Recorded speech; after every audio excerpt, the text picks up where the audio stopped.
Welcome to the Movie Vault. I'm Ben. I'm Zach.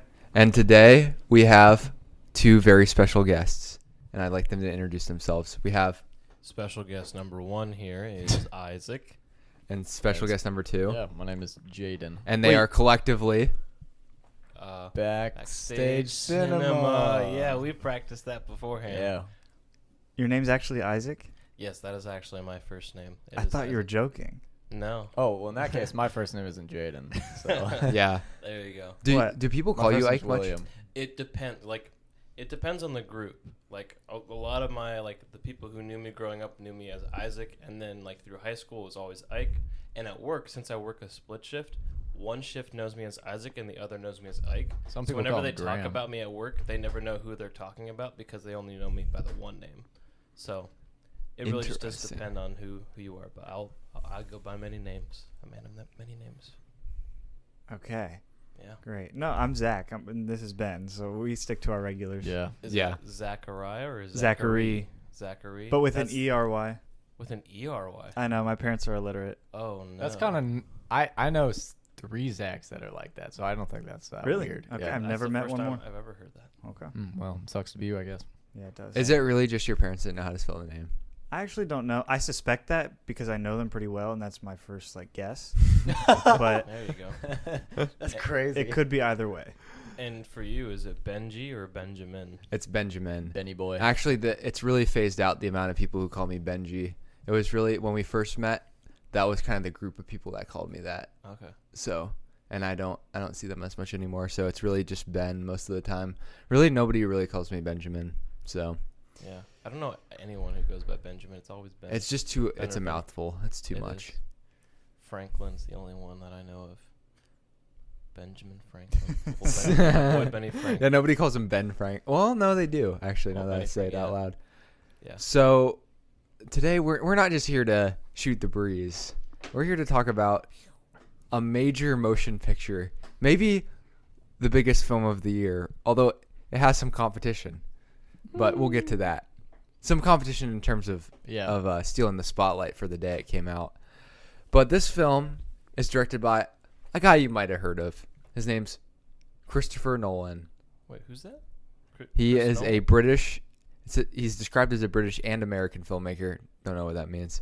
Maybe one parent. You don't get yeah, both. Yeah. he actually is. I don't know if you knew his parents were from England and then America. So his brother actually sounds 100% American because he was born and raised there. But Christopher Nolan spent the majority of his early life in the UK, which is why he was born in London. I think it was his mom is from America and his dad is from the UK. But I don't know if you've heard or seen in interviews him and his brother speak. You wouldn't even know they're brothers. You're not That's so telling me weird. That's actually real. Yeah, no, this is true. You can look it up. He's talked That's about it before. It's mind-blowing. very I cool. would not have guessed that. Yeah. This film that he's come out with is based on the 2005 biography American Prometheus by Kai Bird and Martin J. Sherwin, apparently. And it is about a certain individual named J. Robert Oppenheimer. And the film is called Oppenheimer. So my first question to all of you is, how familiar were you with J. Robert Oppenheimer before this movie? When I hear the name, I just think of the Manhattan Project beforehand. How about you, Ike? Pretty much the same. Or I think of the song, the J. Robert Oppenheimer That's Schmidt just or you. whatever. That's what I thought it was when I was younger. And then when I got into high school, I was like, oh, he the father of the atomic bomb. That's what I attribute him as. Manhattan Project, and he's the father of the atomic bomb. That's a Manhattan Project as well. But I've never we read about Oppenheimer, but we don't know about Oppenheimer. We don't know who he is or what Maybe- his motives are. Maybe I just didn't pay attention during this part of history class, but I really didn't know anything Weren't about you Oppenheimer. homeschooled, though? I was homeschooled, so it's Yeah. possible it was a gap Possible that was missed. it's possible they're like, let's just take a nap. You called Yeah. in sick. Called in sick Mom, on the, I can't come down. on the atomic bomb chapter of the history book. But really, I've heard about this film coming out for I don't know how many years. A It while. feels like it's been known. And so for me, he's kind of synonymous with this film, but obviously he had a much bigger reputation than that. And it is indeed known as the father of the atomic bomb. Okay, second question. When you heard that Christopher Nolan was making this film, what was your first reaction? Confusion. because he hasn't, and we're going to get into this, he hasn't done many character-based films. He's done a lot of plot-based films, and that was kind of the criticism we had when we reviewed Tenet, episode 7. Go check it back. It was all plot. It was all kind of, just like this structured sequence of events. And what was that? I forget who was the main actor, but it was good. It was really good. And we said that it gets more hate than it deserves. But this is like the opposite end of that. I feel like there's a spectrum of Christopher Nolan where you have, this is the spectrum and that we have never experienced before of Christopher Nolan, where it's all character based. Yeah. And the other end is like a movie like Tenet or possibly Inception, where you don't get too deep into the characters and it's pretty conceptual, concept based.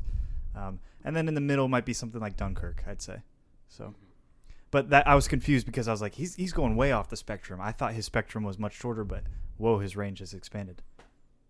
Yeah, I'd say my first thought was probably like, oh, Dunkirk Part 2, just because like this is his second stab, to my knowledge, at a historical either figure or event. So I was like, oh, this is probably just going to be really pretty looking, but it's going to be kind of boring.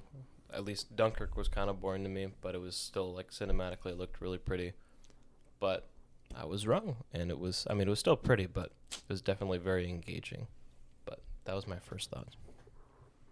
I immediately just thought this is probably going to be like the best movie of the year, or whatever year is going to come out. Why?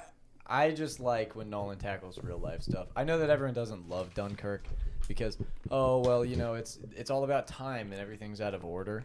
But I think it's one of the best war films that we've probably got this century. It's just a lot of fun, and you can tell that he has actual care behind what he's doing. And then you hear it's a 3-hour epic, and you're like, oh, yeah, this is going to be great. The only thing is he casted Harry Styles. I don't love Harry Styles as an actor. Look, I don't either, but I think it's probably his best role because he doesn't do much. He doesn't talk It's his much. best role, which is really sad, man. I think I was also in the same camp as Zach when I heard about this. I just was confused about what he was going to do with this. What could you possibly do with this? Is it Christopher Nolan? Like, you feel like he can't get out of his own mindset, right? Yeah. You think he's stuck in his ways?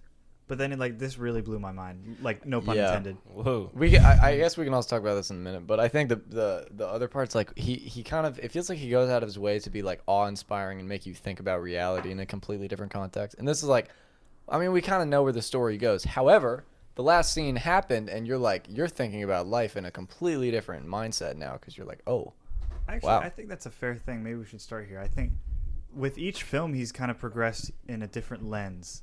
And he keeps adding these new lenses with each of his films. In Oppenheimer specifically, it's like through this character, through this guy, J. Robert Oppenheimer, who kind of has these flaws, who has these great character arcs throughout the film that are told all out of order.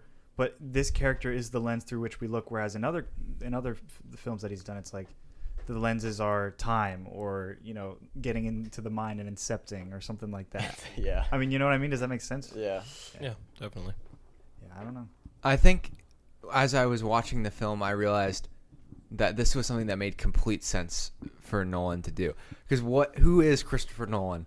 He is somebody who is really obsessed with time and really obsessed with physics. True. Like at his core, which is very unique for a director. And I think that's what I think that a lot of people I see who are really into Christopher Nolan tend to be wired in a certain way just overall. Mm-hmm. They're very like black and white kind of like logically driven people, and they love his movies because that's exactly how he is. He loves everything's a puzzle that comes together. It's like, and so like part of the draw is like seeing the mathematical equation come together. I kind of view his movies as math, but I think to Zach's point, this actually focused on a character instead of being all about the structure of the movie. And do you think it paid off? I think it did. Okay.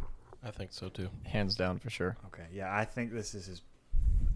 I think this is his best film. Yeah. I will say to that point, I don't think it's his best film because there's a lot that I love, but I feel like this is the combination of all of it.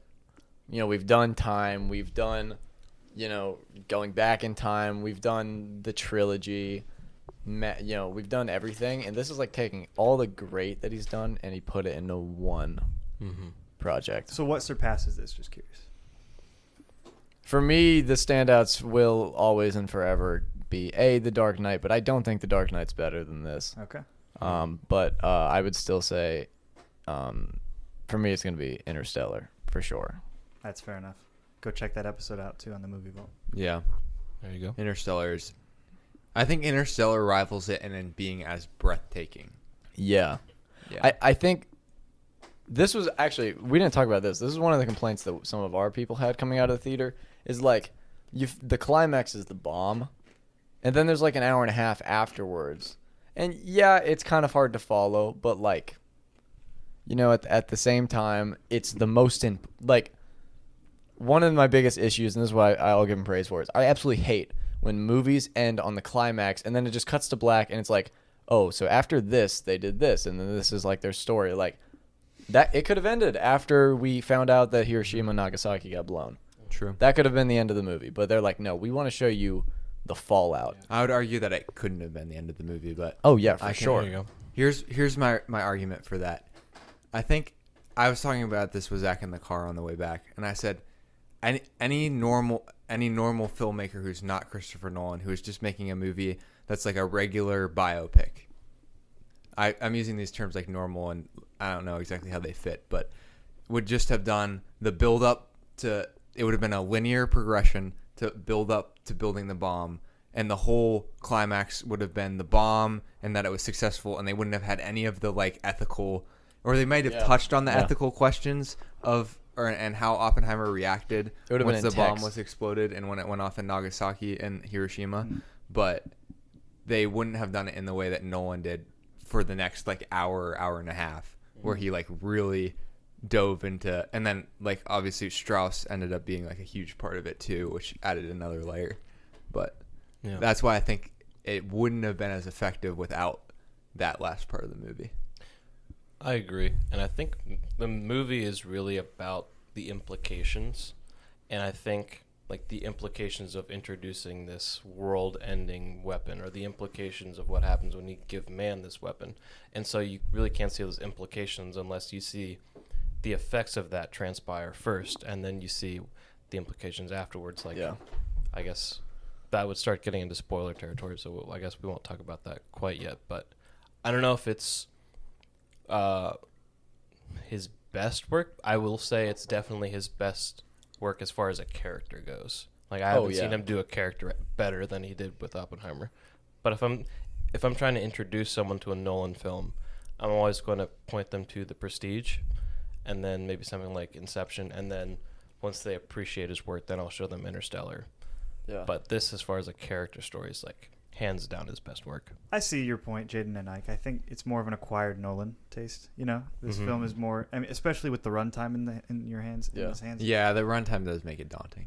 But I think it's his best because it's the culmination, just like you said. He takes the best parts from each film and puts it together, and then adds what we have been criticizing throughout all the years. Ben and I, we talked about this. Just like we said that throughout, like even in Tenet, we're like, the characters, they're not great. Like he doesn't do it that well. And in this, it's like, this is the best part of the film, is the character. Oh, yeah. And I think he just doubled down on that while including those structural elements as well. Yeah.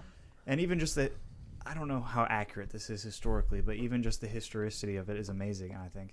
And I mean, just having like Bohr and Einstein and, Heisenberg and all these different characters play out and throughout the narrative, it's amazing. And seeing how they work in history, too. I had no idea that Albert Einstein was involved at all in any, even if it was a remote aspect, or maybe I don't know. I didn't research into how much of this was speculative or anything like that. Well, he was. But he was definitely involved. I don't know if he was throwing stones in a lake or anything.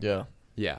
But I just didn't think about the timelines and just how Oppenheimer was viewed as like the next step. Yeah. And like those others. I heard of all these people, but I mean, this is seeing how they went in history. You're right. I think you're right with you. I think you have a point. Like Bohr made a new theory of atom and molecules, right? And that's the guy he's talking to throughout this. He's the guy that's not the German guy, Heisenberg, but the other one. And like these guys are like theorizing what molecules actually are, and then right away they get to the point where they can split atoms, and do stuff like this, and just like it's like a whole other film is missing almost. Yeah, I feel like I could have gone on a tangent and watched a film about that Einstein, whoever, I don't know the actor, but I feel like I could have went down so many tangents. Yeah. And that's good. That's good world building. That's good character play. Yeah. But yeah, do we want to cross over into spoilers? Oh, I feel like there's yeah. so much to talk Spoiler about. alert: the bomb does work. Yeah. There you go. That's like the least That's the climactic movie. spoiler. I mean, by the fact that history has moved on. Yeah. Yeah. If the bomb didn't go off, it would have been revisionist history. This wouldn't have Quentin even been a Tarantino movie, movie. you know? Yeah. This would have been like a what if movie. Yeah. Spoiler: Tom Hardy and Michael Caine are not in this movie. And Oh, was I did disappointed by notice that. No Michael Caine. I was Yeah. like, dang it. Yeah. But who would he have played if he was in the movie? That's Einstein. Yeah, I was going to say, that's like the only realistic bet, I guess. You could have done Heisenberg, an older Heisenberg.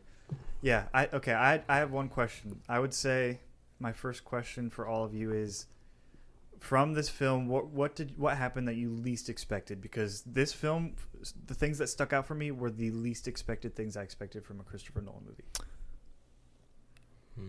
Okay, I got a few. The fact that there was no CGI is like pretty impressive. So one of the things I was asking Ike, and obviously none of us know, I was obsessed with all of the. Well, first off, I'll say this: Cillian Murphy deserves to be nominated for an Oscar, solely based on everything with the whole Fallout. One of my biggest gripes, and this is unrelated. I mean, it's kind of related, but one of my biggest gripes, especially when we're talking Star Wars, is I hate the fact that the Empire has just massacred trillions of people, and there's like no consequence. This dude didn't even have a say of where these bombs were going to go, and just like the facial reactions and just the fear, and that was my biggest, like, I didn't see this coming, is when we're in his mind and the background starts like vibrating and shaking. Like that was sweet. I didn't expect that. I also didn't expect the way it ended. I will say that this may be the best ending to any of the Christopher Nolan films, other than The Dark Knight. I think The Dark Knight is just so iconic. The way it ends with the monologue. But you're saying if I keep segmenting this film out, you're going to say it's the best, and then we'll get to the point where you say it's the best Christopher Nolan film. Here's the thing, and There we go. I That's think been your ploy the whole time. I think that after I watch it again, I can officially say that. I don't want it to be a recency bias thing where I'm like, oh, that's my fault. I get that. Where I'm like, oh, it's automatically the best. The only time I will do that is if, like, for a absolute fact I know. You don't want it to be another The Batman debacle, huh? I mean, the Batman is still up there for me. But I think that I think Oppenheimer's only going to get better the more times you rewatch. Because one of the things that people keep forgetting is, like, every one of these characters played a pivotal role in all of this. It's not like Oppenheimer's obviously the big name, but like every one of these characters, even if they're in it for like 10 seconds, has so much history behind them. And there's probably characters that we've missed. Can I give my complaint and then I'll let you guys talk? Go quickly, you're good. My biggest complaint, and it's my complaint with a lot of his films, is the sound design is really rough.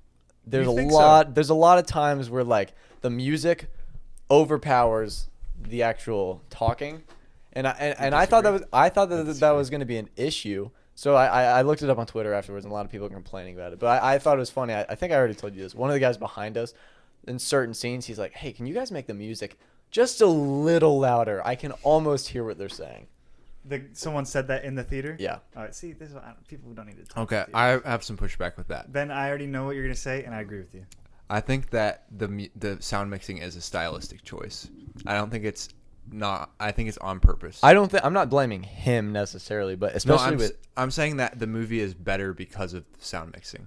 Like, It makes it sound grudgy. When I think of the movie, I think of when they're stomping their feet in that room. Yeah. you know? yeah, it's stressful. It induces stress I'm on purpose. I'm purely talking about there are scenes where the music is just at a climax, and there's like actual conversation happening, and you're like, this needs to I still think blend that's a on little purpose. bit better. Maybe I would need to rewatch. I don't remember that. Yeah, I would have to actually look, but Yeah. most of the time I was like, when that happened, I thought of it more like, this is That's there's fair. a reason That's fair, that he's mixing the sound like this, and like the dialogue is important, but also like the music is like going along with they're like joining together. That's the feeling that the I only had. thing I'll give to your credit, Jaden, is I wish there were subtitles. There were sometimes I couldn't Yes, understand that's what was going what on. I'm saying. So I looked down at the bottom of the screen constantly Yeah. because I use subtitles. Yeah. I will say, like, I love, this is just so random. Diary of a Wimpy Kid, Roderick, Devin Bostick was in this. He played one of the he was scientists. great for like the 2 minutes he was in it. But that's like a character. So he plays Seth Nedemeyer, who has tons of history in this whole Manhattan Project and stuff. And you're like, every single character has has books written about them, right, in this Manhattan Project. But we chose to go around Robert Oppenheimer because he's like the central character who kind of bands them all together. But he's also probably one of the most questionable characters. So I guess my next question would be, what kind of things do you see in Oppenheimer? What kind of character things what kind of character flaws, arcs, things did you see in J. Robert Oppenheimer? Because if you watch this movie for the first time, you really have to think about it, like to think like, what is Nolan trying to tell me about this character? I think to answer both questions, the previous and this one, I would say it's very much, a lot of it comes down to just the way that Nolan is adapting, in that a lot of the times he'll have like an abstract idea and he tries to explain it away, and that can sometimes take away a little bit of the magic for me. However, in this movie, you just see a lot of just like visuals and like visual storytelling, like from Killian's standpoint of like, you can see what's going on in his head without necessarily having to be like, oh, I feel so bad for all this. I am morally, I don't know how to feel about this thing. Instead, like, he just lets the visual speak for itself. And so I would say that a lot of it just comes down to just Nolan adapting. But problems that I had, actually, what was the second question again? Yeah, just what kind of character traits did you see in Oppenheimer? It's also, a lot of the times he'll have like a character who's very just like moral, but like this, having your main character is not a moral person but also not a bad person, makes him more relatable in the sense that I guess maybe the best example, and I told this to Jaden, and maybe you'll relate to this too because you're watching the series, but Jimmy from Better Call Saul is like the perfect example of like a character to follow, because if they're good, then maybe you'll just feel jealous, or you're just like, oh, they're just gonna win in the end. I know how good guys go. Or if it's bad, then you want them to get justice or whatever. But when you have someone who's like complicated like that, it's a lot more interesting to follow. And I think he nailed that with Oppenheimer. Oh, yeah. I mean, just his wife having the affairs, stuff like that. I think a big one for me was the beginning when he put was it potassium cyanide? Yeah, in the apple. Yeah. In the apple. And I just thought about, like, this is setting up something big. He's setting up being okay with mass murder. Yeah. So. And there's always sort of this, like, he answers in a way that tries to remove himself from responsibility, but internally he's like always wrestling with what his responsibility is. Yeah. And it's like, but after the fact, because he didn't even, his heart didn't even start pounding. He didn't get anxiety about the apple until it clicked. Yeah. Same thing with this. It was too late. He had already given up the plans and discovered how to do this bomb before the after effects. It was almost like it was the same thing for him as he said it would be for other people, where they would, he always said, like, they wouldn't know until they actually dropped it. Like, Japan wouldn't believe them until they actually dropped it on them. Or like the US government wouldn't believe until they actually dropped it. It was almost like he also couldn't believe until they actually did it. Because he said, like, he admits that it killed more people than he thought it was going to. So he knew it was going to kill people, but it killed even more people than he. Oh yeah. So he might have like come to terms with like, oh, it's going to kill this many people, and then it was like way more. That goes along with his story arc because he's a scientist. He knows all these variables. He's memorized these terms, these equations, these everything, and he doesn't know how many thousands of people live in these cities. And he doesn't know that. And he thought it was like, what, 60, 70,000, and being over 220 or something. Yeah, like and they did a good job of like they talked a little bit about it, but they never brought up like what is the after effect going to be for like weeks or months from now. So when he asked like, well, this is how many people probably died, and he was like, you're right. However, this is how many people died in the next coming weeks or months. I'd also like that, and we talked about this on the way too. I absolutely loved that Nolan did not make Oppenheimer the good guy. So many biopics like this, Elvis as the most recent example, kind of praise them for all the good, and then they like quickly throw under the rug all the awful things that, like, I know they're about to get the well, obviously not about, but the Michael Jackson film is coming out probably in like a year or two. Michael Jackson did a lot of awful things, but I don't think this film's going to discuss it. This kind of leaves you at the end. You're like, okay, like, morally, is he good? Is he bad? Like, they don't try and explain it. Like, Oppenheimer's the kindest guy ever. Oppenheimer's a complete scumbag. They like they show you all of it. Here's all of his good. Here's all of his bad flaws, and all this is who he is. And he does care. He does care about Florence Pugh and Emily Blunt, even though Shoot, I don't I would think too. either of them did well in this film. Oh, really? I Really? think so. I think Florence did better in this than Okay. she did in a lot of stuff recently. Is there As a far reason as for that? Florence's Okay, role in Florence this- versus this versus like Don't Worry, Darling. Yes, Don't Worry, Darling is exactly what I'm thinking of. And I'm like, I don't know. Look, This I've seems a already lot said better. I think she was the only good role in that. I think she was giving it her all, but it's just We not said that what was too. over We the reviewed top. that. I said Yeah. she did great, but I think Emily Blunt was just blunt in this. Yeah. wasn't good. Oh. She did a great job for what she was supposed to do. But my question was, is she just wasted the entire time? Like every scene, you just think she's just drunk. I love that we saw this and then Barbie because the wasted female character potential in Oppenheimer compared to Barbie is just drastically different. And Christopher Nolan's not known for his heroines, and it's kind of more male based. But maybe that's just how his mind thinks. I don't know. Yeah. Yeah, it might also just be. Yeah, that's realistic. another criticism with Nolan that is like, That's and one- if you think about it, it's actually true. He doesn't write good female It's so funny. characters. That's the one he Yeah. wasn't Yeah. willing to barge on. The Yeah. rest of it, he's like, I'm going full out, except for the female character. Which I'm like, on one hand, it's like he is a guy, so like, can you really expect him to be like a brilliant writer of female characters? He Yeah. might just have been like, I'm just gonna stick with what I know. But Yeah, I don't know. that is one thing that people criticize him about, and I'm like, they're not wrong. A lot of his female characters are kind of bland. Yeah. Hey, maybe that's his next step. It's like he wasn't super great at writing characters. Now he's good at writing characters. Now we just need to make them into female characters, and then What if he does? It'll go what if full he does circle. a main character female movie? That would be That'd be awesome. Interesting. if he Yeah. does it right, it'll be awesome. But if not, then it'll be insufferable, I guess. I agree. It can't be like. Never mind. I- Another movie that we recently saw. Is that what you were about to say? Yeah, pretty much. There you go. Yeah, and I agree with all of you guys just about the Oppenheimer aspect of it. Just like, so the character reveal, looking at it through the lens of Oppenheimer, helps us as a movie viewer to actually realize what his goal was in this film. Yeah. And I think I've pinned down a few goals in this film. I think a big theme of it is what is justice, and what do people deserve for their actions, and how accountable are you in a process of evil, And I think those are some of the themes that we wrestle with, and it's very gray the entire time. It's not black and white. And I think Oppenheimer deals with it, but I don't think we're really getting this is going to sound bad. I don't think we're getting a real character study of Oppenheimer. I think we're kind of watching his life play out more than a character study. Because the only thing we get of in his mind are those flashes of the shaking particles and stuff like that. So disagree or agree? No, I agree. Agree. That's it. Agree. Good. Well, He was that settles bracing. it. Yeah. No. Yeah. And it's good. It's really great to actually watch a character lens for Christopher Nolan too, because the layers and layers and layers in this film is just crazy. Oh yeah, and I also want to talk about, while Oppenheimer is great, the other main lead, I would argue, is almost the lead. Robert Downey Jr.'s character. Oh yeah. This might be his best acting that I've ever seen. Yeah, I kind of agree with that. Like, don't get me wrong, he's incredible as Tony Stark, but like that's pretty much him just being himself. Yeah. Did you think about Tony Stark in this film?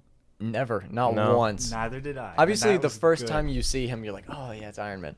But The first time I saw him, I didn't even look at him as Robert Downey Jr. Yeah. For a second. Then I realized, oh, that's Robert Downey Jr. I think But- it was obvious going in, though, that all of his scenes, like all the black and white stuff, I just assumed was going to be after the fact. I thought like every couple scenes we'd go to the court cases.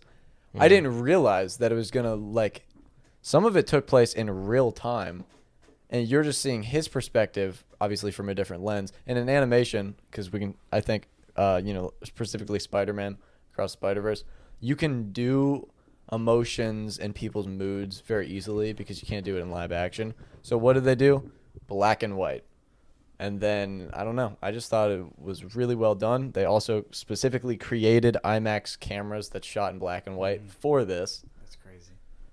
That's what Think I'm about having that much pool. saying. I know. Yeah. I mean, the things he's able to do, it still blows my mind that they created a black hole from nothing for Interstellar. Like, he can get away with creating a whole new system. It's something else. That's crazy that they lit off an entire atomic bomb just for this film. I do want to know how they did that, because he says it's a very small scale, and it is. Mm-hmm. But, like, it looked pretty legit, like, in size. And So- he'd use no CGI for this, right? Yeah. Allegedly. I believe it. But we need proof. I just love that Josh Peck got to press the button. I just love that part. That was great. I love how tense that was. Yeah. And I'm not going to give credit to Nolan. I want to give Ludwig credit. The music was just... I don't know how much you guys pay attention to music, but one of the things that Justin and I yesterday were talking about was how the beat just kept getting quicker and quicker, but in the background there's another tempo that it keeps getting slightly more offset, and it's supposed to really pull at your strings. You're supposed to really freak out, and then right before he detonates it, they hit on beat again. It's like the first time they hit on beat, and then it happens, and you're like, oh, that's pretty perfect. And then the silence, which you For quite a while. That was so impactful. That's great. I did talk about that yesterday. I cannot stand how in this modern blockbuster era you hear the noise before the explosion goes off, or it's at the same time. Like, that's just not realistic. Like, if a bomb dropped a couple miles now, we wouldn't hear it right away. Yeah. It would take a while. And you kind of knew that. You were like, I know there's gonna be a noise, but he like knew, like you were like, Yeah, you is think there- it's is there over? gonna You're like, be? they're not gonna be a noise. Yeah. I was like, wait, do atomic bombs make noise? They have to make noise, right? I was like questioning it for a second. Yep. And then it was loud. It was loud. Yeah. I was tensing up in my seat. I was like, I know it's coming. I know it's coming. I know it's coming. But yeah. Yeah. No, that was a great part. And the silence really, like, made me on the edge of my seat, kind of shaking my boots a little bit. It was good. Yeah. So The whole sound design in general was great, I think. Just like we talked about in the cafeteria, was it the cafeteria or the gymnasium or whatever, when he's giving that speech, and then all of a sudden it goes silent. You don't hear the claps, you don't hear the cheering, you just hear their feet stomping, you hear the chairs moving, and then you just hear someone scream, and then he steps in the carcass. That was Crazy. great. Yeah. That was really good. But it's just, yeah. I think the sound design for me was, going back to the expectations part, was the thing that I didn't expect to be the best part of the movie. Yeah. Better than J. Robert Oppenheimer, in my opinion. I also really liked how the music and the sound, it would like peak. Like 5 minutes in, I'm like, this is kind of like how a movie typically ends. And we're in the first 5 minutes. And then there's the downtime. And then it just hits new highs, and you're like, I swear this movie's about to just cut to black and end, and we're not even close to done. Like, they did an excellent job at like making the stakes feel real, the music really have an emotional pull. And then again to the sound design, just like particular moments that you're like, this is just outstanding. And you always expect it. But I think that since Cornfield Chase is like the peak of Hans Zimmer and Nolan together, everyone acts like we're never going to surpass that. I don't think that we've had a musical score that surpassed it. But this is on a sound level, it's easily his best film. Mm-hmm. Yeah. Well, going into that, what would you say is your favorite part of the film, personally? It's a tough question.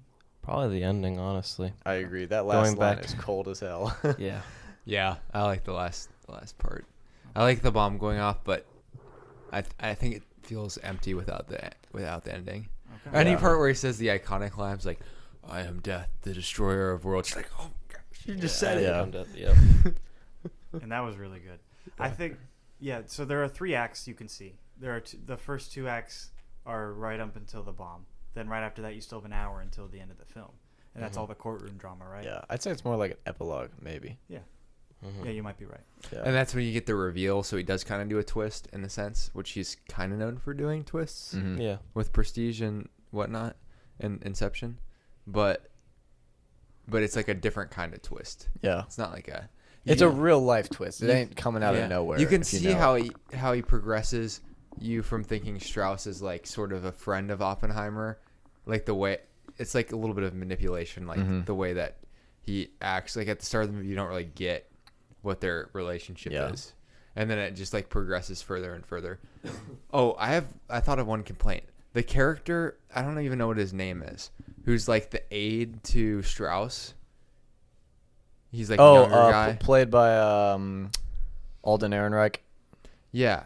I liked him. I mean, I liked him. But you didn't really understand I who he didn't was. understand. I was like, the only point of this character, how is he talking to Strauss the way that he is? That's Richard Feynman, He acts like mathematician.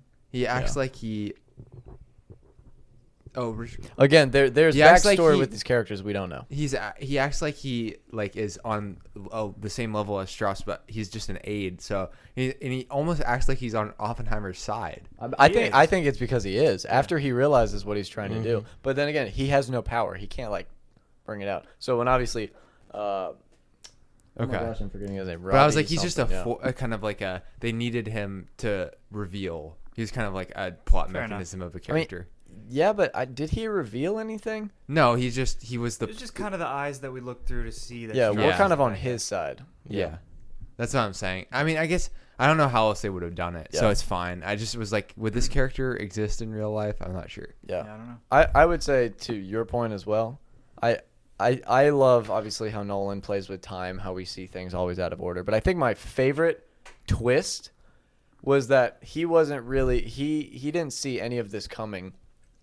Like you see from RDJ's perspective, like, oh, they were talking about me. He's plotting against me. He's doing this to get under my skin. And like he really isn't.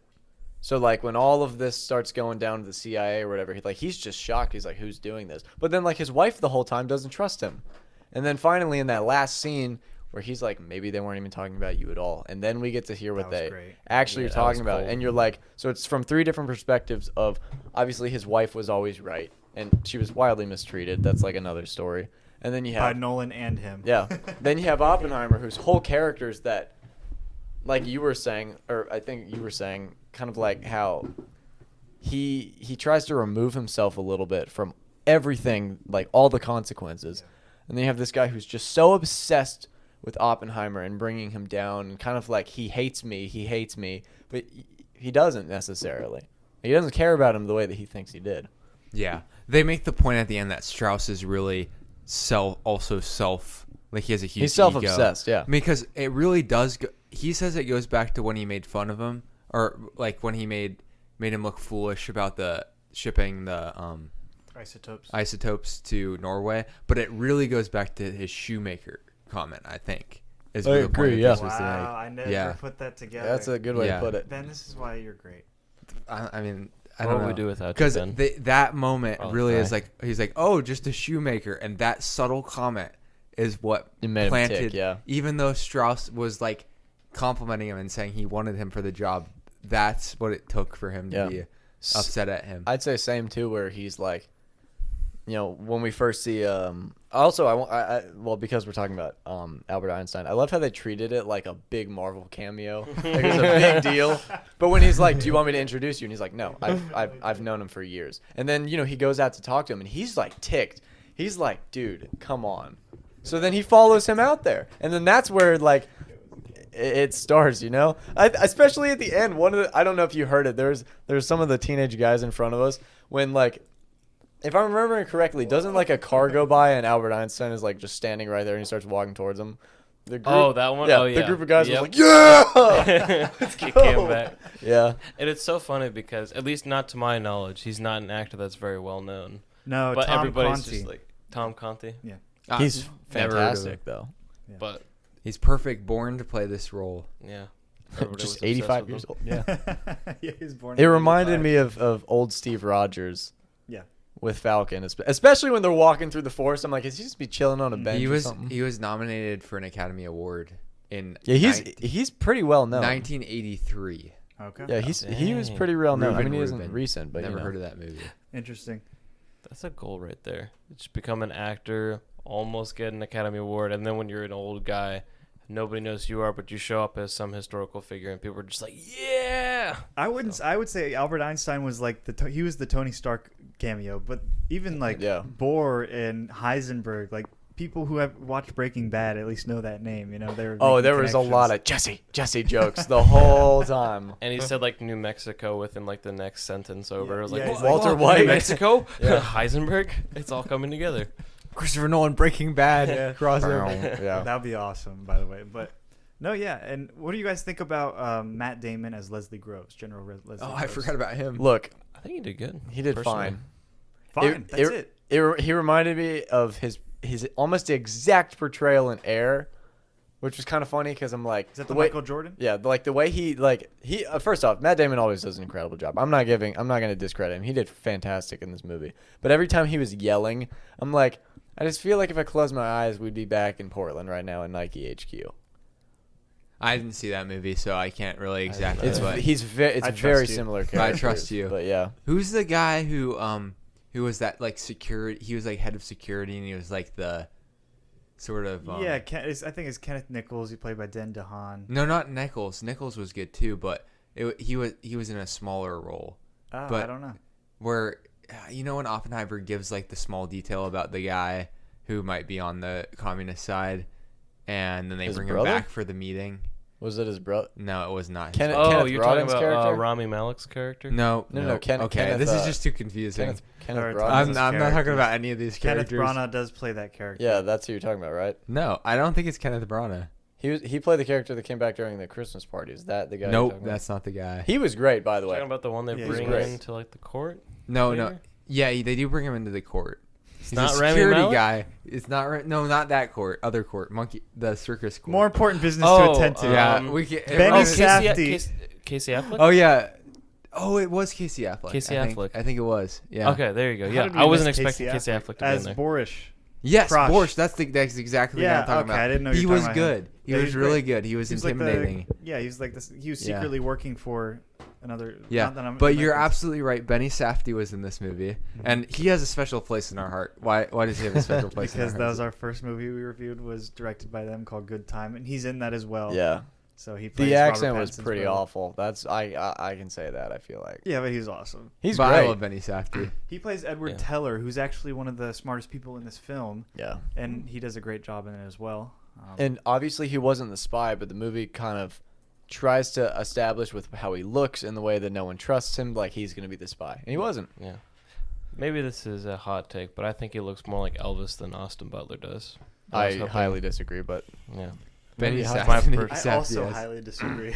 yeah. It's a hot take then. But I think he looks more like Elvis than Austin does. Let me throw another hot take there. I do think Cillian Murphy does look like Oppenheimer, but to your point, I think Margot Robbie would have been really good as well. As Oppenheimer? Yeah. That might be a hot take. No, I'm kidding. Hot. I just I get disagree. it. I get it. Dang. Yeah, I just disagree. Was Robert Downey Jr. good in this? I mean, you said Oh, yeah. it's his best role ever. I think it was asking, the best acting. Could he be casted? Could someone else be casted? I think someone else. I think could have been someone else cast. could Yeah. easily. Be I think De casted. Niro could Yeah. have done it. I think it should have been De Niro. I think anybody could have played any of these roles, but like I think No, it's the Cillian vision. Murphy. Cillian Cillian rocked Murphy it was as- born to play Oppenheimer. Do you think Brad Pitt could do Oppenheimer? No, No, it'd be Yes, cute. but it would be really distracting. no, he couldn't do Oppenheimer. Really, he couldn't. Not at all. Could Christian Bale do Oppenheimer? He can make himself skinny. That's what I think. Yeah, but I don't know how it would look, but he maybe could. his face is too recognizable as so many other characters. Like Cillian Murphy too is also recognizable, but never as a lead. So like for the That's rest of what his life, Zach and I did talk about this. yeah. he's gonna be Oppenheimer before Scarecrow. Does this take Or any of Cillian that. Murphy's career to another level? Hopefully. Man I think deserves Because it. he was amazing in yeah, this. I think yes I don't and know no. they talked about it enough, but Why now? The only reason I'm gonna say no is he's not like compared to a lot of other actors, he's not always out there to do all of these roles. So I'd like to see him in more roles. I wonder if that's by choice though. I think it is by choice. but that's because why I'm saying it elevates him because he's more likely he's very selective in what he chooses. to be in something. It's more like are there directors available to It's meet like his Joaquin criteria? Phoenix. It's like yeah, that's what I was about to say. It's like Joaquin Phoenix. How he's in bad films, but Joaquin Phoenix only does things that he like has a vision for and he relates with the directors. Like, I'll throw him under the bus because I feel like I can. But you can use several different actors.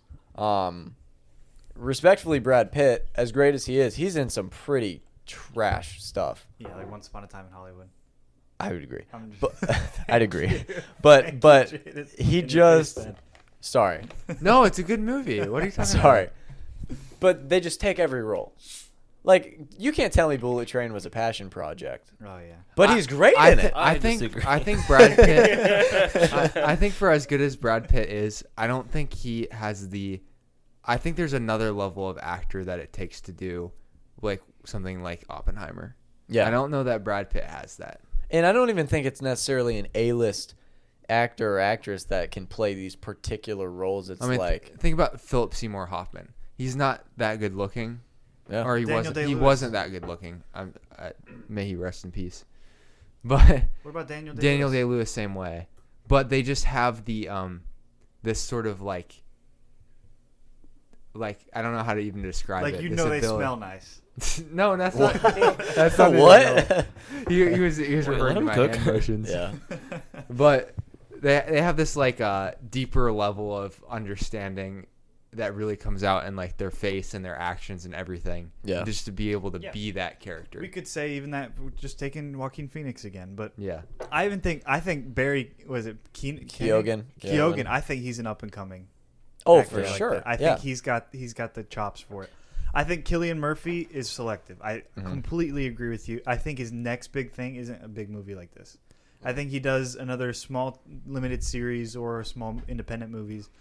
But I think he will be. I think it's going to shoot him up the ladder pretty quickly for big roles. I'm thinking like if a big director who's 90-year-old Martin Scorsese. I was gonna say I could see if I don't know how many more Martin Scorsese is gonna do, but I could see because obviously now that Dune 2 is about to pass, like Denis has already mentioned that he's gonna be working on like another big project that's probably gonna be bigger than this. I could see him casting Cillian because like I would argue he's like top 3 directors currently that is like of that age range. Yeah, I agree too.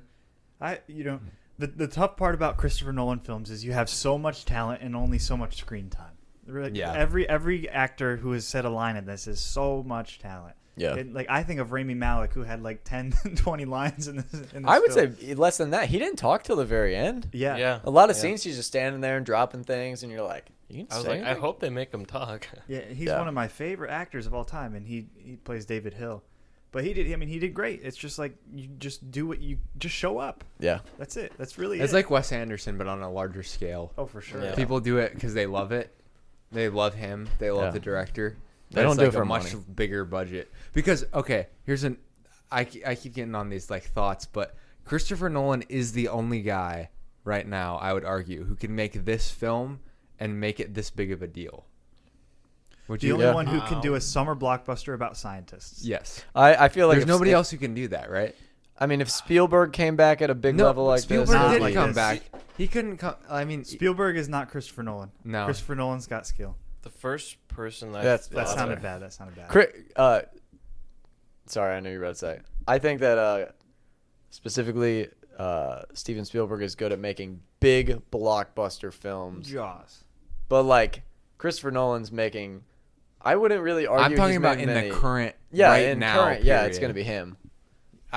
Because I mean, Steven Spielberg invented the summer blockbuster. Yeah. Like, there's no doubting his capability. He made so many blockbusters. And now he just kind of produces. But Christopher Nolan made science exciting to the general public.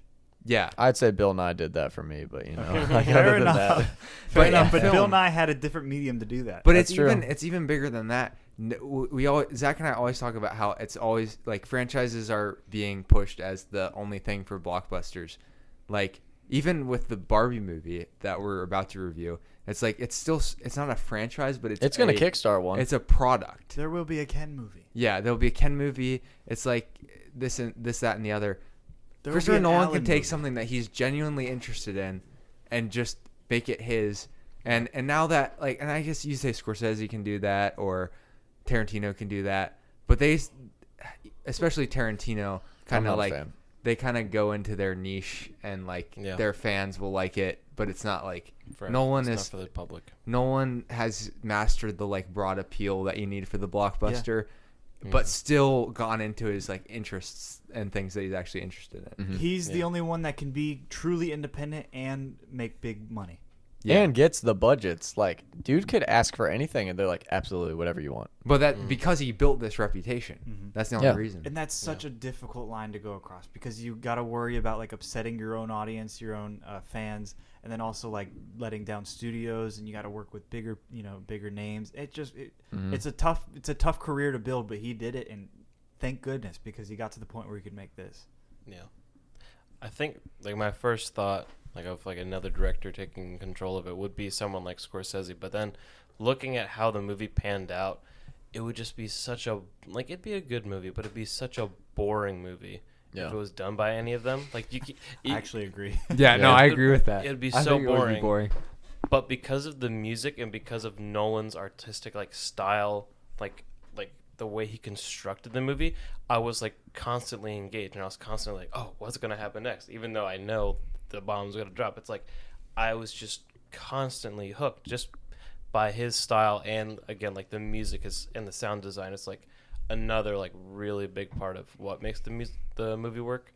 But I'm picturing in my mind how someone like Scorsese or Villeneuve or Tarantino would make it, and it wouldn't Michael be Bay. very good. Tarantino would not Michael make Bay. it. Michael Bay. Make them all blow up. Yeah, there's just explosions when he's like pouring in chemicals, and it's like Tarantino would be like, we actually set off a nuclear bomb in Germany, and like it would be like changing history. Tarantino wouldn't do a good job. honestly, I kind of want to see a Tarantino Oppenheimer. Oppenheimer would be a entertaining badass, that's for sure. Oh yeah, I think every one of those directors you just named would do a great job, but it would be very different. I think the very movie would different. be good. I agree. but Scorsese would be boring in this. Scorsese Yes. would be Good boring. thing. I think He would do it much more like structured. Do you think yeah. Nolan's the only one concerned with the moral implications of the bomb? No, No, of course but not. I think artistically the way It would Yes, be, yeah, it's the artistically it'd be very artistically. different. Because you look at if Denis did it, it would be the most gorgeous movie you've ever seen. But that doesn't Yeah. mean this. Like this has some very gorgeous moments, but it's mostly character driven. So in my opinion, there were certain shots in this movie that I was just blown away with, not because they look cool, but because of all the implications of like the scenes Yes. before it. Yeah. That's fair. But do you think that Christopher Nolan, above the other directors mentioned, goes into the moral implications of the bomb? Yes. Just because I think if Martin Scorsese were going to do it, he makes everything about mobsters. It's not morals. I'm just saying like No, never try to well, Italian I mob think bosses I that- think he is a moral director, but the thing about Scorsese is it's much more like I'm showing you what the the moral best the structure actions is. and the consequences. And it would, I'm not showing you the wrestling. Every it's just every a film rise that and fall every kind of film thing. that Scorsese has a different moral structure that he sets up, and it has different values and implications because of that. Sorry, go ahead. I think every Scorsese movie would be a really messed up grandpa, but a grandpa just like with his grandson like sitting on his lap just reading to him a storybook, because it's always narrated. There's always like oh, and I did this, and like oh, there was Uncle Bill, he made them sleep with the fishes, and then you see it happen in front of you, and it's very much it's its own thing, and it's really good. But if you watched Oppenheimer with that, it would just be incredibly boring. Yeah. Personally, that's how I feel. Okay, I can go with that. Yeah. Yeah. And Denis, I think Denis is too abstract. There's to- always a hidden to- meaning. That The, just the yeah. isn't explosions would look so beautiful, though. Yeah, they would. Yeah. But he's too abstract, or he has to base it on some sort of work of fiction like he is with Dune. It would be CG. Just thinking of something like Enemy Yeah. that like makes very little sense on initial viewing. I've seen it 3 times and I still don't fully get it, you know? And that's what I'm saying. It's very abstract. It's Yeah. not. He's not like somebody who's going to be tackling something that's concrete anyway. Yeah. I have a question. So sorry to keep being the one to ask the questions, but we're hosting, so That's true. There was a scene where he looks at a Pablo Picasso painting. Does he see his work as art? That's such a good Oh, you're question. talking I about never that thought of. scene? Mhm. Absolutely. That's what I took away from the scene. And also that was that was before everything kind of went down, but it's also like set after everything went down. I think it was just used as a metaphor of like you're not supposed to really take it literal, but then once the movie's over, it's kind of like I think it's exactly what the apple was, yeah. but a different aspect of the character. Yeah. I don't know how to say it. Like I don't know how to describe it because it's not like oh sorry. I was saying like for him it seemed more than an ambition. It seemed more than a project to kind of pursue. It seemed like he really enjoyed it. Almost like go back to Heisenberg in Breaking Bad. Like at the end of the show, he says, "I did this for me. I didn't do this for you. Yeah. But I started." Spoilers out for you." Breaking Bad. Whatever. Yeah, there you go. Whatever, man. I Yeah. don't care. I really don't care. And I hope every single listener got spoiled because it's so annoying Yeah. if they haven't seen If you it. haven't seen it at this point. Somebody dies in that show, by the way. Big name character. Somebody. It's bald. Might be everyone. The main character has cancer. He's a science teacher. Yeah. He actually makes turns a 50. cameo He in turns this 50. He movie. breaks bad. He breaks bad, if yeah. you will. Yeah. There's a Jesse character. Yeah, but I think it's just he's showing that like this is what his mind has always been attracted to. He has these particles moving in his brain constantly. I wish I had that curse, but then I don't also because it would be terrible. And he just goes the further he goes into it, the more he falls in love with the process. Yeah. Gets this team together. He wants to be the head of the Manhattan Project. Why would he? Who would ever want to? Nobody wanted. That's why the general went to him. That's why Matt Damon went to him because he knew that he was egotistical enough to be able to control him. You're right. You're right. Yeah. I do think I forgot to mention this too. I just love the fact that like obviously it is his pride and joy, but very rarely in the movie does he think about what's going to happen after the fact. So like just the absolute terror, the rest of the movie, like I just created the most destructive thing known to man, which is like really scary. But then you think earlier, one of the scenes I didn't think was handled too well. Because I'm blanking on his name right now. The dude who never aged, no matter how many times they went into the future. But when he goes to him and he's like, I don't think I can be a part of the project. I don't want to be responsible for all of these lives. And within like 1 minute, he changes his mind. Oh, yeah. But bigger guy with the glasses. Oppenheimer never once like considers exactly what he's he's concerned. Like, we could kill everybody. And he's like, no, we're focusing on the vision. We have these 4 different sections. Like, this is what we got to do. Again, he just didn't think about, like he thought about it, but it didn't really hit him until after things went down. I'm like, that was fantastic. And going back to the whole painting thing, like he admires everything he does as a art. Like this is just going to change the lives of everyone. But and I think that's why they showed it before and not after the explosion, because I would like to have seen the same scene again after the fact, but with more of that just horror, like, oh my gosh, what did I do type of thing. Yeah. And it was an abstract painting. I'm wondering why they chose Picasso, and I'm thinking because his thoughts about it are pretty abstract. To go pretty literal with the abstract metaphor, which is counterintuitive. But it's cool because I think his idea of the bomb is just this. It's just a concept. It's just something he wants to go into intellectually. And they talk about this, like, what's the difference between intellectual genius and like actually being a good genius, like conceptual and action. He talks about like. There's the theoretical physics and then there's the actual experimental physics, and you have to know what the difference is. For him, he's pursuing so far in the theoretical, and then the other people who are like, calm down, Oppenheimer, are the ones who are doing the actual experiments, because sometimes those results are different. Everybody in science knows that. And it's so weird to think that like Oppenheimer went down that path so far to the point where he wasn't considering the future implications of what he did. Even when going back to the Apple example, where he didn't consider that until it was too late. Yeah. And then he had to go in and try to fix his mistake. Whereas he said the different mistake for this, which Albert Einstein told him at the lake, is that once this is out in the world, it can't be back. It's like toothpaste. Mm-hmm. It's like Pandora's box. Yeah. Ben loves using that phrase. He used I remember in a podcast he used it like 3 different times in 3 different contexts and didn't realize. I did. It's a good box. Yeah. That's like anytime it's sort of a one-size-fit-all metaphor. Yeah. Same with mentioning Quentin Tarantino, which on the last podcast I said I would try not to bring him up, and I brought him up like 3 or 4 times on this podcast alone. At some point, we need to have some sort of like trial where like Ben and I will support Tarantino, and you guys just tear him down. I feel like.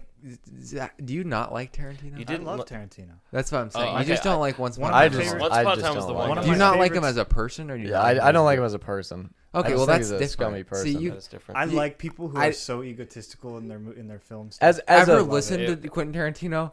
He's like so insufferable, but I love it. As a director, I think he's very over. I mean, this is a whole nother conversation for another I think time. Pulp Fiction changed the landscape for movies. I agree. That's probably my favorite of his films. But I think pretty much everyone essay on Pulp Fiction in my college essay. I think pretty much every Tarantino film is a hit. Same. Well, except Jackie Brown. Jackie Brown's a hit though. Jackie Brown is a hit. I'm pretty sure you gave it 3 out of 5 stars. Jackie Brown is it bored. Oh, what do you mean, like hit like for you personally, or no? Hit, like if I think about Jackie Brown, fan. like if I give it a rethink, it actually is a really good movie. Okay. It's just like compared to other Tarantino movies, I might not rate it as high. Yeah, but I think it actually is a pretty good movie. I think the most controversial will always forever be Once Upon a Time in Hollywood, because when that came out, it was divisive to begin with. I love it, but I still love it. That was the second one we reviewed, Ben. That's what we need to have a fight about. Exactly. Yeah, we already kind of had that fight, me and Zach. Yeah. So I mean, it's a comedy. Although movie. I could probably articulate my point more now. Yeah, so could I. So yeah. Fair That enough. was episode 2. Ben and I so- still love each Yeah. other. We're still good friends. I remember that episode Somehow, very by well. the grace of God. Yeah, Yeah. because Ben and I would rip each other to shreds back then. But I yeah. know. Yeah. Now we like agree Now you guys more. are just ripped and shredded. Now we just go into the intellectual philosophy of a movie, you know? Yeah. Anyway, Nolan. Oh, fair enough. Yeah, Ben's like, oh, I shouldn't have brought Quentin Tarantino. Got us off track. That's I what should just have a I segment think of that's every the fifth podcast. time, actually. Ben, you're banned from Quentin Tarantino for the next 4 podcasts. Okay, even if we review a Quentin Tarantino film, you can't bring him up. Some random actor, some random guy. But no, yeah, so many great things in this film. It's hard to unpack because all the layers. I think of 2 different court cases happening at the same time. Mm-hmm. One in that makeshift room, the other one in the black and white with Strauss. And it's interesting to see Oppenheimer on trial, kind of like quote unquote. It's not really a trial, and then Strauss actually kind of quote unquote not on trial. But and they both flip. The One burden of becomes- proof. You realize how important the burden of proof is. Yeah. Yeah, Yep. They're both in the. It is so ironic how Strauss gets himself in the same situation that he put Oppenheimer Yeah. in. that's what I was gonna say. Yeah. It's almost like the punishment fits the crime, Yeah. which is why I Exactly. think this is about justice. I think that Oppenheimer's crime is, and his punishment for his crime is just like ambiguity. I'd say the best That's a part good about point. that as well is that we never see Oppenheimer in any of those like final scenes. In that, like, some directors would have like ended the movie where like he walks out of that room and right in the corner you like see Oppenheimer just like smiling or something corny like that. But we never get the resolution between the two of them. We never get like one to be like, I told you, or nothing like that. It's just, Yeah. well, he Yeah. said, she said type of situation. Yeah. And it was just great. Okay, we took a little break. We're back. Yeah. I have a question for all. I'm glad you're good. I have a question for all of you. Was this the best night in cinema history for 2023? Oh, for 2023. Okay, for history For history of the year. I feel like you wanted to go all the way and then you just went. I kind of Part of backtracked the- a little bit. Yeah. No, but really, this is Barbenheimer. It's the biggest event of the 2023 movie. It summer might be. season. It might be of this, like this decade, this current decade that we're in. I can't think of Whoa. a back to like the same. I don't day know. I release. cringe at that. Just because, not at what you say, because you're great. But I'm saying like that specific aspect, because I feel like there will. It's Avengers Endgame was that. But there wasn't another big movie. That on was the same day. 2019, wasn't That's it? what I mean. That Yeah. was 2019. I would say Avengers Endgame had to have been bigger than this. No. I know. I'm talking No, about. I'm just thinking Yeah. in my head. but I'm I wasn't talking there of for it, two really. big blockbuster films in the same Coming out. day. Has This there ever never been happened. anything like this? Ever? That's actually a good question. The most recent, and it was a potential, was like I was talking about this earlier, dude, but I still can't remember. Tenet was obviously supposed to release in July, and there was another movie that was supposed to release in July that was going to be on the same day. So And maybe that it's just a came- Nolan thing. That came late in That came 2020. in late August or September, and it was like one of the 5 movies that released in 2020. Yeah, and that's interesting. Maybe another aspect to ask about that is did these films complement each other? No. Well, we'll get into Barbie on our stuff. I'm going to say yes and no. One thing that we talked about on one of our latest episodes, though, is that this is just such a crowded summer that, let's say, Blue Beetle came out the same day as Oppenheimer. gosh. It would still be a big deal. No, it wouldn't. No, I, it I, don't, wouldn't. I don't think it would be a big deal. Not to No. that. Not to this No, level. it would not be a big Not deal. even to any standards. I don't think I Blue think- Beetle will be big, even if it was by itself in the middle Oh, of the desert. it's projected to make like $13 million. Yeah, well, opening the weekend. Flash That's was projected sad. to make so much more, and it 100 really undershot. million. I didn't even know The Flash came out. Yeah. I think the only movie that would have been just as big of a deal is, let's say, Mission Impossible came out the same day. Like, imagine Tom Cruise going back to back with Nolan. No, I still don't think so because I mean I know Mission Impossible is like kind of a big deal, but I didn't even hear really people talk about that. Yeah, well, did you see Maybe how... I'm just isolating myself. dude. No, Mission Impossible is doing well. Yeah, I know it's doing well. It's not doing great. They were way too confident. They were saying opening weekend 100 to 120 million, and it made like 88 on a 5-day weekend. So it wasn't even just a Oh, regular seriously? 3-day week. Yeah, this movie's gonna lose. Yeah, a I lot. didn't know think that. It's I gonna just- lose a lot of money. Just based on peripheral like response to the movie, like I don't hear people talking about going to see Mission Impossible. Yeah. You hear everybody talking about Barbie and Oppenheimer. I think the reason it's such a big deal is just based on the fact that these are 2 different genres, 2 different audiences, but they're both audiences that are all coming together on one collective day. One of my friends works at a theater, and he told me earlier, this is what I was going to bring up. They had over 4,000 individual people come through today alone. That's like insane to think about. And to the film bros, let's be honest, casting Ryan Gosling was perfect because It was. all film bros like him. All film bros also Casting like Margot Robbie. was also But perfect, Margot yeah. Robbie is a big deal to everyone. Like everybody knows who she is. Everyone kind of knows. She's had who a Ryan lot of Gosling misses is. in terms of Lately. like movies She that has. she's been in, but it's not her fault. It's No. just how it is. Like the Damien Chazelle movie that kind of bombed. Babylon. Well, and Amsterdam also bombed. Yeah. So it's like I like you would Amsterdam, think those though. would be good movies to pick, but she just happened to be on ones that weren't good by those directors. But So. Barbie, one of the biggest toy icons of all time, great director. And just a very intriguing. Yeah. I mean, we're just skipping into the next episode. Yeah. But But then you compare a that very to intriguing Nolan. concept. Like those are Yeah. two, I would say, of the history of this year, this is going to be the best weekend. It's projected to be the biggest weekend of the year. I'm so. just wondering why that happened. I'm sure there have been many Fridays where two different types of movies have come out. Why Barbie and why Oppenheimer? And They're this has so been- starkly different, though. Just more than usual. yeah. Yeah. And I think it's been a big deal for a while. Like as soon as people realized that it was coming out on the same day. Yeah. Greta Gerwig doesn't Yeah. have the reputation as Christopher Nolan. This is But Greta she's Gerwig's she's third going to get single there. written She's going to film. get there one day, I believe. I don't know think if she she'll will get too. to Christopher Nolan level, but she'll get more well Yeah. known. I mean, she's This making will a name help. for herself, especially with her. And no, I'm just saying, why her? It could have been. I'm just thinking like there are so many possibilities in my head. Why these two films? Because I think yeah. I think what you're saying, Ike, is like it's literally the mass murder of hundreds of thousands of people, and then Barbie. Yeah. I- I can't think of you can't two think of a more start- It really just depends, though. I think the only level of comparison this year you can give it is when Spider-Man came out. Everyone was in the theaters to see that opening week. Everyone was in the theater. I mean, people are still in the theaters to see that movie. That movie has made bank. Oh yeah. And was that a better theater experience or this? Oh. And we'll get into the Barbie. I'm talking about Oppenheimer. Oppenheimer compared Oppenheimer. to Oppenheimer Barbie. compared to man, that is Spider-Man or Spider-Man. any other summer blockbuster we've For seen. me, for me, I still think Spider-Man because my expectations were so low. Why? I just didn't care. Wow. I knew it was going to be really good. It was the superhero. That's the thing. I knew it was going to be great, but I think it was the superhero fatigue.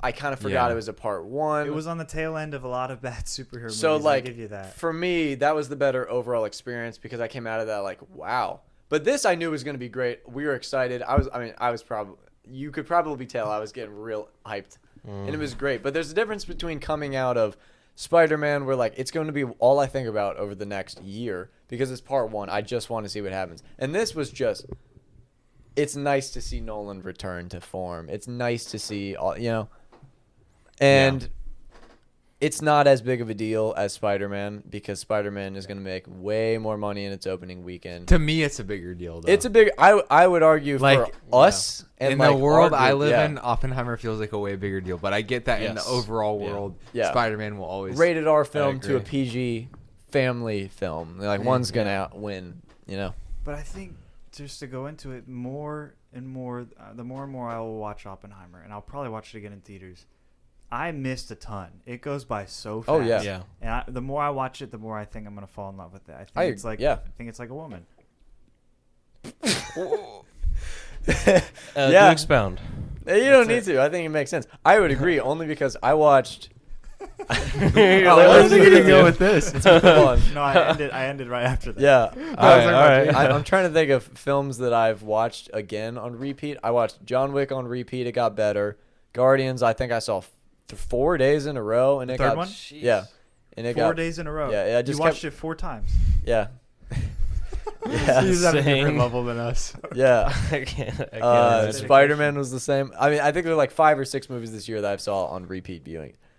Oppenheimer, I'm not like I said earlier when we were about to drop. I don't think I'm gonna watch it this week again, but I'm gonna go back.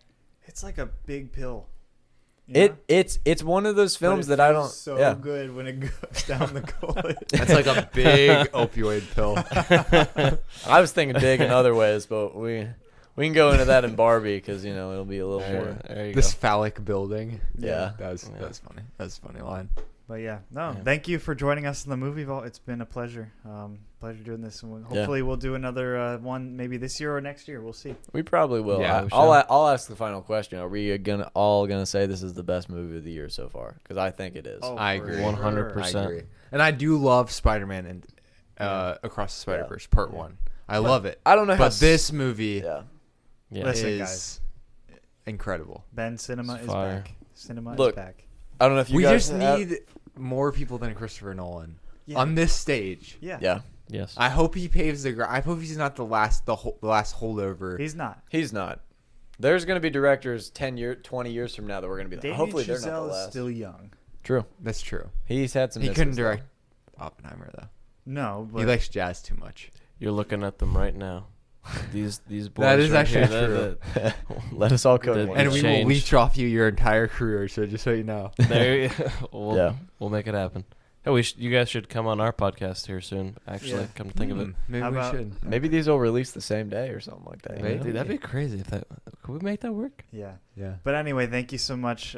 It's been such a pleasure, guys. And Yeah. Yeah. I'm Yeah. about to go into tears, and I'm crying Yeah. right now. They And can see me. I don't know crying. when the next time we're gonna talk to you is. Yeah, Yeah. Ike's stripping right now for some reason. We have- so. Oh yeah. Just We have our annual Doing my thing. life update too. Mine was that I ate a burger this year, so which is still surprising me Yeah. so much, but at the same time, not Yeah. at all. yeah.